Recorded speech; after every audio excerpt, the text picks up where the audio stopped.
In the 3 short months of uncertainty in early 1946, the people of Texarkana were on high alert. Before this, they left their doors unlocked with no worries of who lived next door. Friends would pop over for an unannounced visit. Now, doors were locked and quilts hung over the windows, with a hooded killer on the loose, stalking and killing couples in the dark of night. Some put up floodlights, and others fashioned homemade booby traps. Just as quickly as the attacks began, they would end. 5 would lose their lives, and 3 were injured. The killer would become known as the Phantom Killer because no one knew who he was, and he was never caught.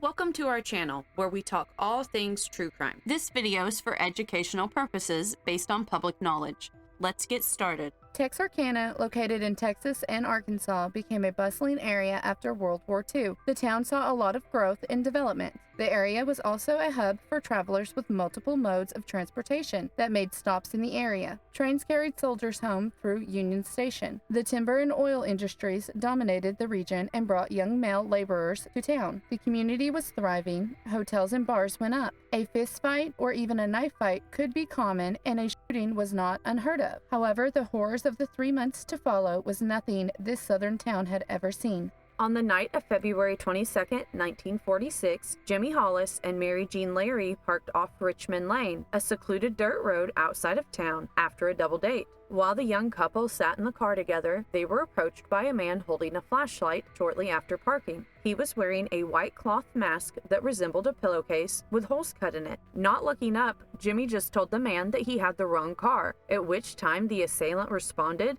"I don't want to kill you, fellow, so do what I say." They were ordered to get out of the car. Noticing that the man had a gun, they both climbed out the driver's side door. First, Jimmy was told to take off his GD breeches before being beaten with the gun until he was unconscious. Then Mary Jean would be beaten and essayed. Luckily, both victims survived their attack after the attacker was scared off by a motorist. Jimmy and Mary both gave statements about the assailant. They both agreed on him being approximately 6 feet tall. However, each described him differently. Granted, it was dark and he wore a mask. There were no leads or evidence that pointed to a suspect.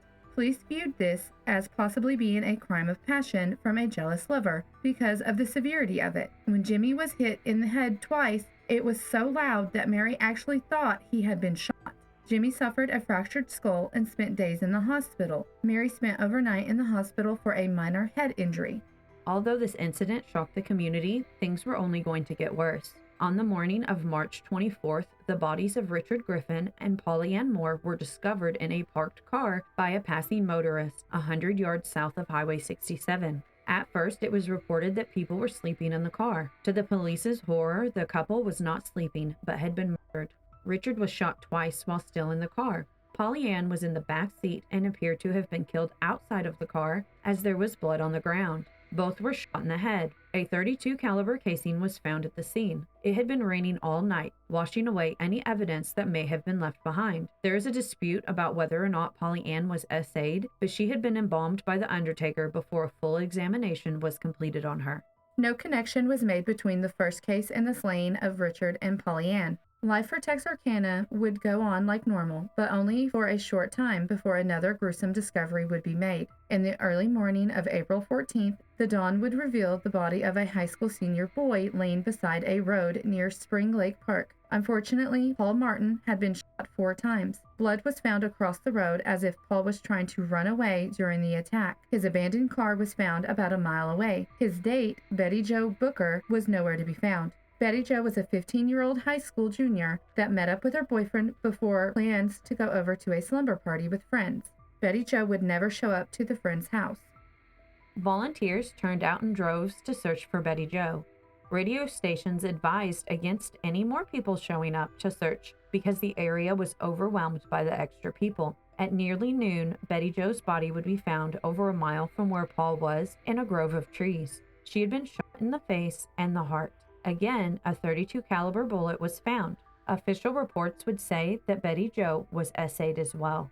The term serial killer wasn't known yet in this time period, so the killer was referred to as a maniac. The urgency to stop the hooded man was apparent. Policemen flooded into the town, including the legendary Manuel Lone Wolf Gonzalez. Gonzalez would take charge of the investigation. Texas Rangers are known to deal with major violent crimes. Within days, over 50 people were questioned that led to 100 leads being tracked down. Still no suspect. Local newspapers reported on the killer, calling him a phantom. No one felt safe. The townspeople began keeping everything locked and their guns handy, just in case the killer struck again. Guns and ammunition shelves were empty. When the sun went down, the town came in. They barricaded themselves behind locked doors. Hardly anyone went downtown, and young couples were frightened to be out. The case gained national attention, and the media would call the unsub the Moonlight Killer. Less than 3 weeks later in Arkansas, 10 miles northeast of Texarkana, another couple would be attacked. This time it was in their home, and the couple was in their mid-30s. They were older than the previously targeted. On May 3rd, at an isolated farmhouse, Virgil Starks was sitting in his recliner when he was shot twice by an individual standing outside the front window of his home. When Virgil's wife, Katie, heard the shots, she ran for the phone to call for help. Before she could make a call, Katie was shot twice in the face, but she was able to escape to the neighbors. It appeared the killer came into the house, stood over Virgil's body, because a few bloody footprints were tracked on the floor. Although there was a .22 caliber casing found at this crime scene, which was different from the others, the tire tracks at the scene resembled those from a previous attack, so it was attributed to the phantom killer. Law enforcement swarmed the scene to find the assailant gone. A pair of bloodhounds were brought in from Hope, Arkansas. The dogs tracked the scent for about half a mile. Just like every other lead in this case, the trail went cold. Investigators would discover that shortly before a few attacks, a car would be stolen and then abandoned days later. There was an eyewitness to one of the car thefts that claimed to know the thief. The thief's name was Yule Sweeney. Sweeney had a long criminal record, including robbery, counterfeiting, and car theft. Sweeney adamantly denied any involvement in the crimes. In Little Rock, they gave Sweeney sodium pentothal, which was used as a truth serum, but it only put him to sleep. Police questioned Sweeney's girlfriend, Peggy. She was interviewed multiple times, and she eventually began talking. She mentions the murder of the second couple, Paul Martin and Betty Jo Booker. Peggy admitted that she was present when Sweeney committed the murders. She gave some information that was able to be confirmed. However, her story changed with each new telling. In reality, Sweeney had recently married Peggy. Her statements couldn't be used because of marital privilege, even if any of them were true.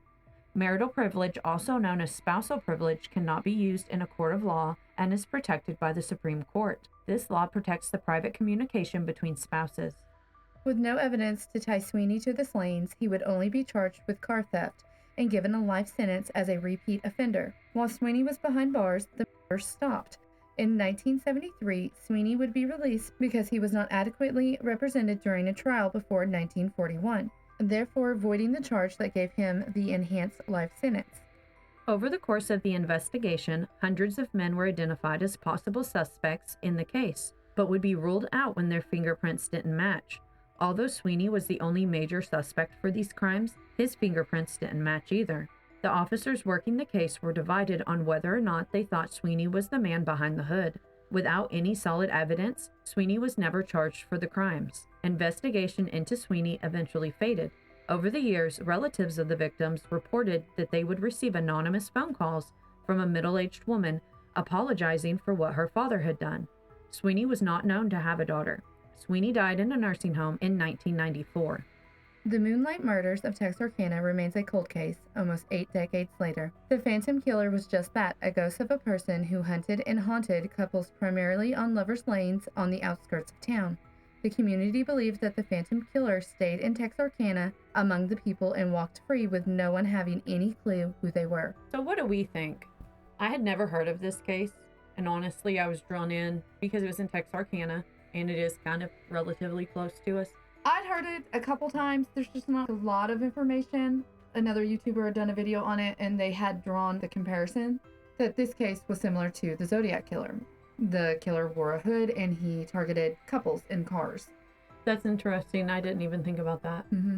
This was in 46, and it was just for 3 months. What's kind of peculiar is that the first surviving couple, they didn't give the same description of the man. Yeah. But the primary suspect, Yule Sweeney, I guess because he was a car thief, and that one guy was like, oh, I saw him steal that car. Then they were like, oh, you're the guy. But his prints didn't match. Yeah. I think that they just had nothing Yeah. that they were trying to just They're find reaching. someone to say, this is the guy. Yeah. It was weird that the killing stopped, though, once he was in jail. But since we talked briefly about how Texarkana was more a hub, all these travelers passing through, it could have just been someone there that was a seasonal worker. This is true. Or, I mean, I hate to say this, but it could have been military that was at home for a stay and shipped back out somewhere. I mean, I know World War II had ended, but they still had places that they went to. There's plenty of serial killers that go from state to state committing This is crimes. true. And back then, we've talked about this before about not having a national database where you can compare. I feel like it was possibly someone traveling through, not staying very long. And that guy, unfortunately, just got made a suspect. They were trying to find somebody to comfort the public. And because it stopped, they were okay with it, leaving him as a suspect, the main suspect. Yeah, you can search the vault of the FBI. I found 2 documents that were over 500 pages each. And they had multiple people that they looked at, whether that be because they were in the area or maybe someone just gave a lead that they saw somebody in the area. Not necessarily that they were really a suspect. They were eliminating people, but they would fingerprint them. But in order for their fingerprints to be compared every single time, they would send a letter off to J. Edgar Hoover asking for them at that office in D.C. to compare the prints. Yeah. I suppose the database or to get the record. They didn't have a record that was universal for everybody to access at that time. Sometimes they would just send off a request for one person, or sometimes it'd be a request for 8 people at one time. But every time they had to send it. The thing with the tires, it's interesting because there's multiple vehicles with the same tires. I didn't really think that last case, in my opinion, is connected. It doesn't seem like it is. And it was technically in Arkansas, even though it was only like 10 miles. But Texarkana is in Texas and Arkansas. Yeah. So I'm wondering if it was 10 miles away from the Arkansas side. Primarily, they happened in the Texas side. Like the first 2 cases were a couple on a lover's lane in a car, and then this one was at a farmhouse. So I don't know that they were necessarily connected. It's definitely interesting. The first serial killer in their area, they didn't even know the term at the time. Basically, whoever it really was got away with it.